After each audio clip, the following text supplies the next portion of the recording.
Hey y'all, Claudia from the We Garden Homestead here. Today I am working on something I've been wanting to do for a long time.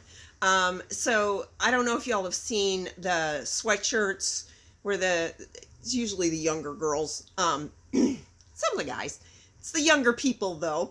They're taking and they're cutting them up and then they're putting them all back together like patchwork, like big pieces of patchwork, and they make a new sweatshirt, a hoodie. I've been wanting to do that for a while, and even if I go to Goodwill, hoodies are usually $6, $7, $8. And we've got cold weather coming right now. So I stopped in Goodwill yesterday thinking I was never going to find any. And I think I got 4 hoodies or sweatshirts and 2 t-shirts for $12. Yeah, unbelievable. They were, the way our Goodwill works, they've just changed it. It used to be every Sunday they put a new color out, and that color was half price for the week. Excuse me. Now they've changed it.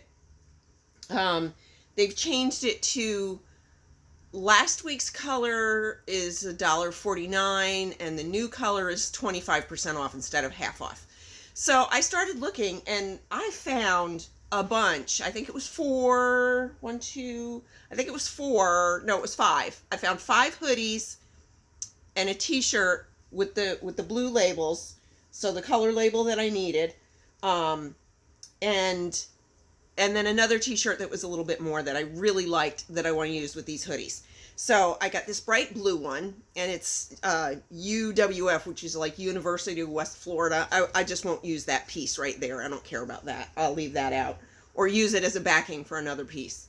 And then I got this pink one. This is to-do list, nada. I don't know if I'll use that logo on this t-shirt. I haven't decided yet, but at some point I'm sure I probably will use that logo.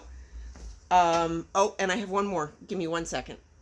Okay, then I have this black parade hoodie that I'm going to use. I don't care about that logo. I'll just work around that logo too. So those are the 3 that I'm going to use on this project, these 3. And then I got this tie-dye, this awesome tie-dye shirt, and it had Minnesota Vikings on it, I think it was. Started peeling off as soon as I washed it just one time. So if I was the person that bought this originally, I would have been very disappointed.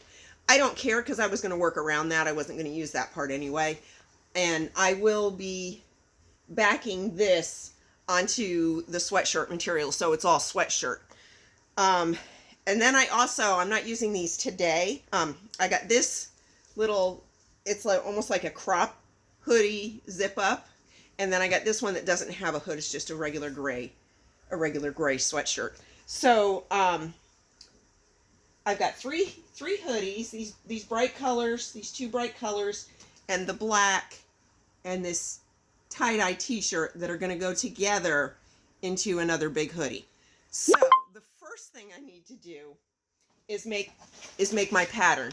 And I have a bunch of paper bags that I've saved up that I'm going to open up. I'm going to tape them together, and I'm going to use this sweatshirt that I have on that I really don't want to take off because it's cold today.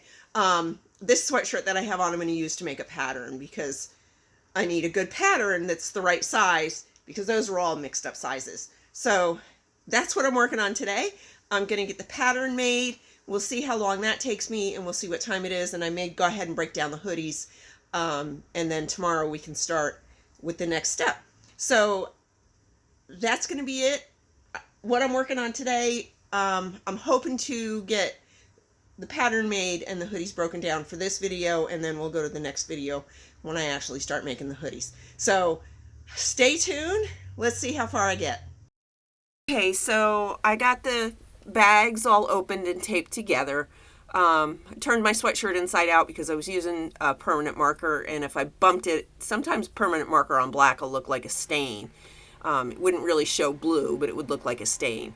So then I just laid out my shirt and I traced around it as best I could. I rolled the edges back there and went along this seam line on the sleeve, and as best I could. I mean, it doesn't, I don't think it really needs to be exact. I went down the other side there, marked where I was actually going to cut down to so that I had the neckline proper, and then I did that. There's both pieces all evened up and ready to go. I did fold the big one in half to make sure both sides were even. Then I broke down my shirts. I cut the bottom off, and then anywhere there was a seam, pretty much, except the pockets, I cut apart. So I cut the bottom off. Here I am doing that.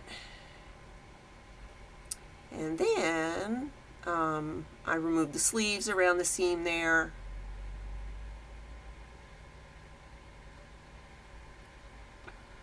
I think I stopped for a moment there and went and yelled at the dogs. And I cut around the hood, because I will definitely be reusing the hoods. That is such a pretty pink. I just love that one. I probably could have worn it just the way it was. And then I cut up the sides, up the shoulders, across the shoulders rather.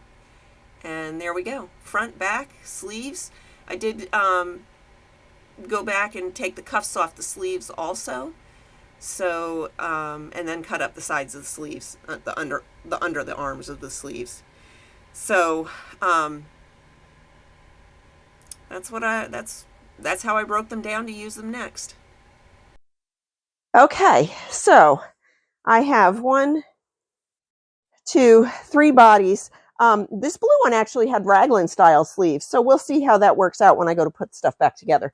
And then I have 1, 2, 3 fronts with pockets. I have cuffs. I have 3 hoods.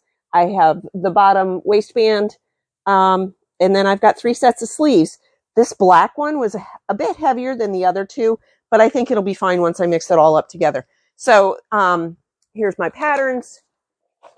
I'm all ready for tomorrow, where I'm going to start figuring out how to piece these together. Thanks so much for joining me. Don't forget to like, subscribe, leave me a comment, and we'll see you on the next one.